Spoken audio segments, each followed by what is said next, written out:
Hello, this is Gelby's in Aiken, Minnesota. We'd like to be able to help you in selecting your apple trees for the central part of Minnesota.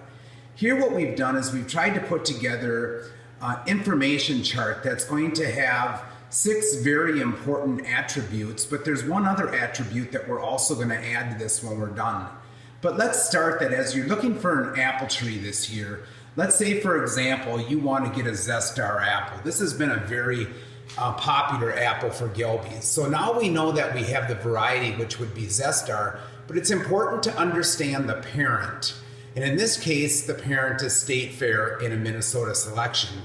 It so happens that in order to be able to get optimal pollination, we need to be able to have 2 trees in the early bloom season. So in this case, you could look at this and say that Zestar and Dalgo crab or Sweet Tango, or we actually use chestnut crab also, which is an amazing pollinator for Zestar.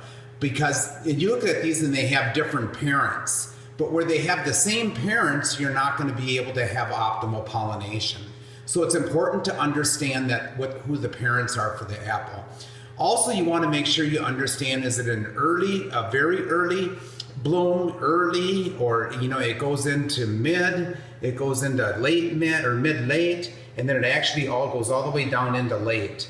And so let's go back up and let's look at our Zestar and let's look at some other attributes. We also want to understand the zone. And in this case, it's a zone 4 apple. And we want to also know what the storage is for that apple. And in this case, it happens to be about 4 to 8 weeks. We also want to understand the apple's attributes. And in this case, it's crisp and juicy, excellent sweet tart flavor, also very good for pies and sauces. We've had really good results with this in Zone 3B at Gelby's. So those are 7 attributes that we think are really important, but let's take a look at one more. It happens to be the rootstock selection. I'm going to come over here to a tree, and this happens to be a chestnut crab tree. And you can see this chestnut crab tree has something that says SM7 11/16 CVI. Well, the S means it's semi-dwarf, and the M7 means it's on a Malling 7 rootstock. And so let's go down and look at that rootstock on this tree. We're going to go down and look right at that rootstock and see just what that looks like. And here you can see this is the rootstock in this area right here where I'm pointing to. And what they've done is they've grafted the scion or the chestnut crab to this. This rootstock is really important because this is controlling the growth habit of the tree.